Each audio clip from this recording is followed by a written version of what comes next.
So Manchester United beat Brentford 1-0 at Old Trafford in what was a must-win game for Manchester United. And let's just talk about things we learned, and it was a brilliant game, let's say.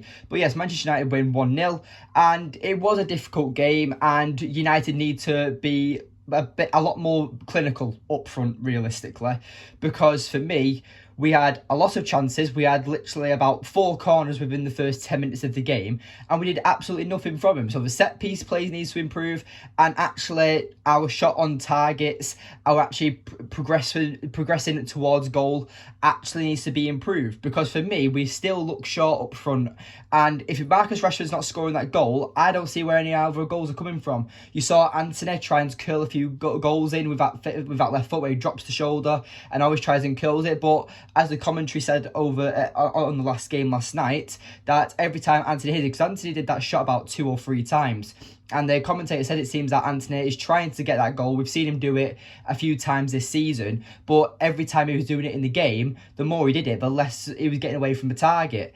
And Bruno Fernandes in the second half, he absolutely hoofed a ball and went literally into row Z. I don't know why. I don't know why United can't think of... we still seem to have this mentality, I think, where certain players still think they need to be the hero or they need to score an absolute beautiful goal. I as a fan, right, I would honestly rather see a well-constructed goal where it's pass and move, and we completely catch the opposition out, and we score a brilliant, well-teamed, constructed goal, instead of someone absolutely trying to whack a ball from about 30 yards out and it goes in. If it goes in, then yes, obviously you're up out your seat, you're going crazy, but I really want our team to start building this chemistry even more than what it already has, and actually start using it and start players being on the feet more. Because I saw Sancho, I had a bit of an issue with Sancho last night. I gave Sancho an average performance if you watched my ratings, and I personally on the Shorts channel, and I personally felt like Sancho had an average performance. People said he played well. I personally think that he just had an average performance. I felt he was sloppy in possession. He wasn't running at defenders, and he didn't do anything wrong, but didn't do anything right at the same time. He just had an average performance, which isn't bad, but he just could have done more, in my opinion. And it felt like Antony, Rashford, they just seemed to be more like they had their heads switched on a bit more. But I've got no issue with Sancho. David De Gea, I felt like some people said David De Gea had a poor game last night. I personally felt like he had a good game. I gave him a 7 out of 10. And I gave him that because even though he was very sloppy in possession and he had to make that clinical save, people look at that and be like, De Gea only had to make that save because he passed it to a Brentford player and Brentford went on the attack. There was a moment where David De Gea kicks the ball at Ivan Toney, and it reminded me of Everton a few years ago where it nearly went in, but with Everton it actually did go in. So David De Gea, I'm starting to see why people do want a new goalkeeper due to distribution. But look at David Raya's goal last night that he conceded, right? David Raya, who's supposed to be this possession god who everyone hypes him up to be, he gave the ball away a few times to Manchester United. Plus, that shot from Marcus Rashford, David De Gea saves that in my opinion. But because David Raya is this distribution expert, people seem to forgetting what the actual art of goalkeeping is. It's shot stopping. Just because distribution is evolved with the goalkeeping role as time's progressed, people have this obsession that every goalkeeper needs to have it. If you know your goalkeeper isn't good with distribution, then you have a great ball playing centre back. Or a great ball defending player. Because I personally feel like that it's like Harry Maguire almost.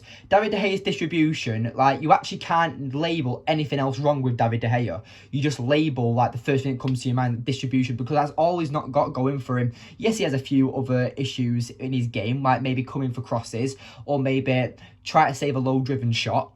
But for me, I personally feel like David De Gea is a good goalkeeper and I want him to stay at Manchester United. Diogo Dalot, I'll give a 6 to. I personally felt like Diogo Dalot just had an average performance.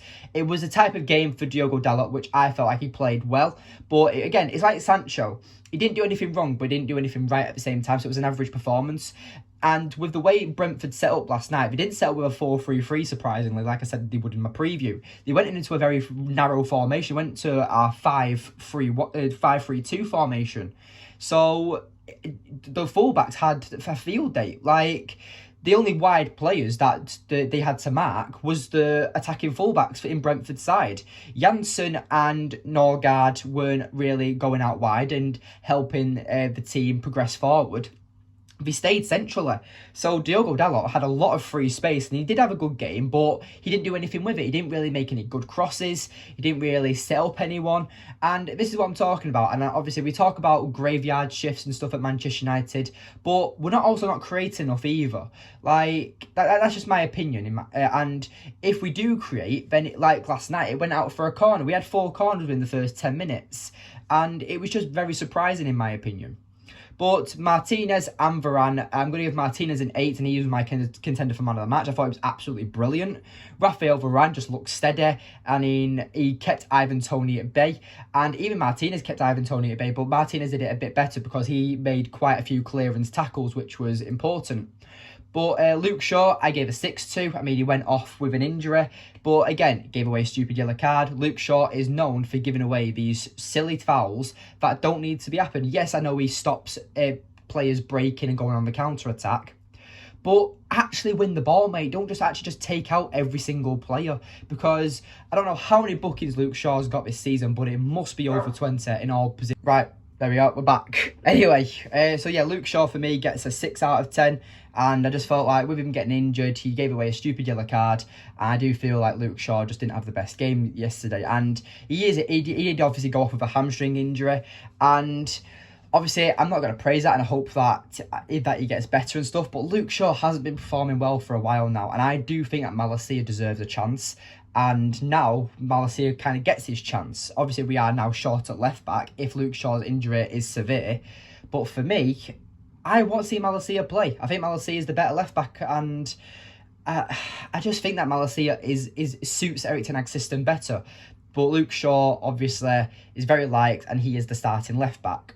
McTominay does get my man of the match, which was surprisingly, I never thought I'd be saying this on this channel. But McTominay played really well in my opinion, and yeah, great performance after the Newcastle game.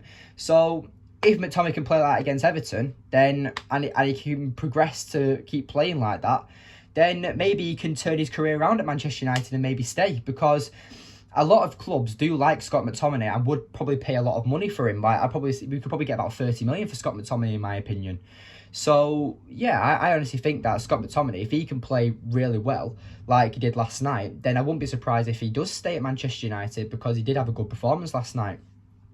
Sabitzer and Bruno both get 7s for me. I mean, Sabitzer got the assist for Rashford's goal with that headed down assist. And Bruno Fernandes, I felt like he was actually very good last night. He was all over the pitch. Yes, he was a bit sloppy in possession, but you know, I felt like that he did okay. And for me, Bruno was going to be a contender for man of the match, but I felt like Martinez and McTominay's performances were much better than Bruno's. And that's why Bruno was like the kind of third contender. I don't give Rashford man of the match because apart from scoring the goal, I don't really think he did much. I mean, that's just my opinion. Obviously, I love Rashford, but obviously he was running at defenders and stuff, but nothing really came of it. And I give Rashford a 7. Obviously, I know it's not the position I'm at yet, but I'll talk about Rashford now. And yes, he gets the goal, he gets the winner, and obviously that's his 28th goal of the season. He's absolutely brilliant at the moment. But for me, I do think that Rashford didn't have a great performance last night, so I do give him a 7.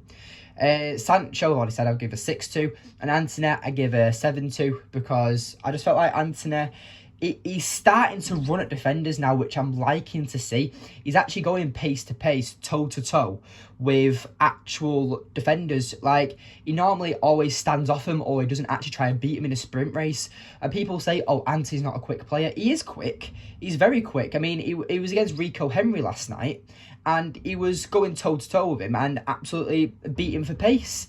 It was a brilliant. There was one moment in the match where the ball literally was on the line of the sideline, and Rico Henry and Antony were just sprinting for it, and Antony gets there first. And Rico Henry is known for being a very fast fullback, so Antony's got pace on him, and people say that he doesn't are delusional. Fred, I'm going to give a 6 to. I just felt like he wasn't on the pitch long enough, and he didn't really do much, let's just say.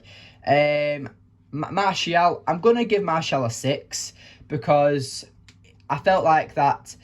I'm going to say something now, this isn't due to Martial, but without Weghorst last night, our build-up play was so much better. And even though we only scored 1 goal from it, our actual build-up play was brilliant. And I'm kind of intrigued to see what Erik ten Hag actually does now with the squad, because it seems that now Weghorst has been dropped and he probably will play the odd game, or he might come on for the odd game. But I do think that now Martial's back, we've got Sancho back, we've got Martial back, we've got Rashford and Antony. Them 4 players, despite form, like, Sancho is a much better footballer than Weghorst, despite Sancho's poor form. Martial obviously just looks a bit sluggish. He's just getting his sharpness back. And Rashford's in the form of his life, and Antony's still adjusting to the Premier League. But Antony is still dangerous. And Antony creates a lot of balance on that right-hand side, being our only left-footed attacker.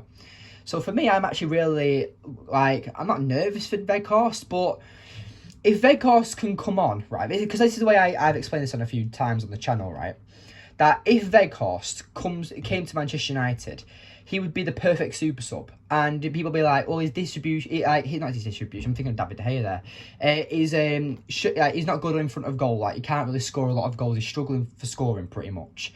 And I'm like, yes, but just think of it, right? Weghorst is a pressing machine, right? And we've seen that, and that's probably why a lot of fans like him at Manchester United, because he carries the front press.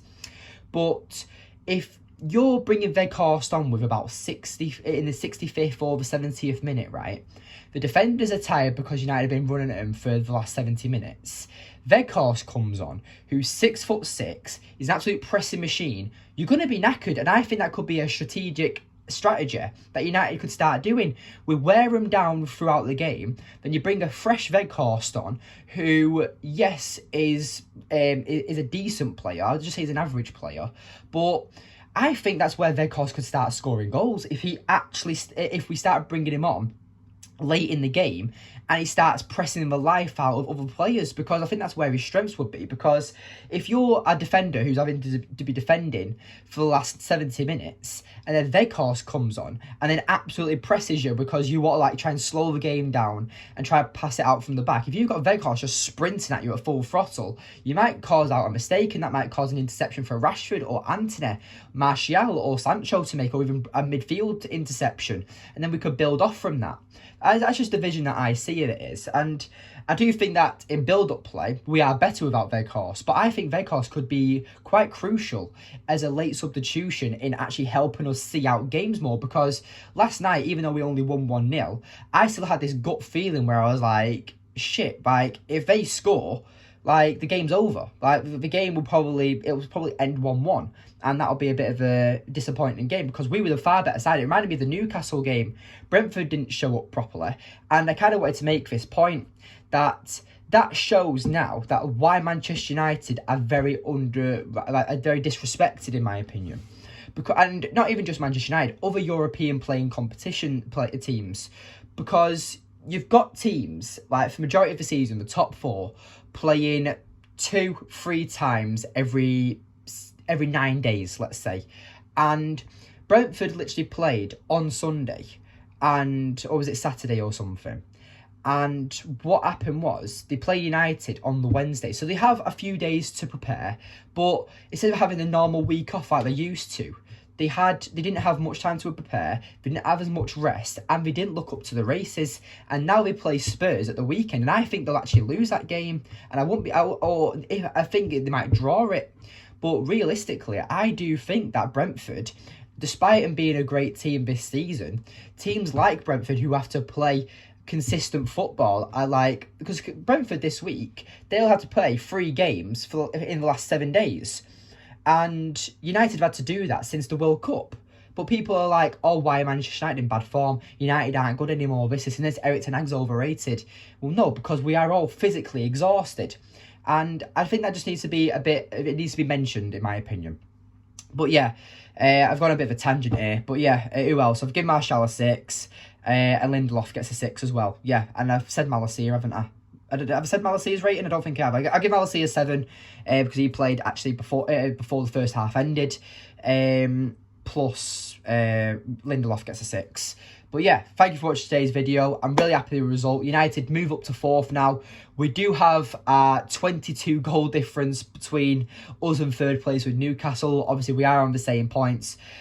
But that goal difference is crazy. I mean, Newcastle beat West Ham 5-1 last night, and nobody expected that. Because Newcastle have been known as this team that just normally scrape a 1 or 2-0 victory. But they've shown throughout this season they are capable of scoring goals. Look at the City game where they drew 3-3 with him at the was it at the Etihad? I think it was. And then last night they go and beat West Ham 5-1. And I think now they know that they're back in this top 4 race, Newcastle are going to try and secure it. And I wouldn't be surprised if they do, to be honest. But yeah, that's been the video. And thank you for watching today's video. And I'll see you in the next one. Goodbye.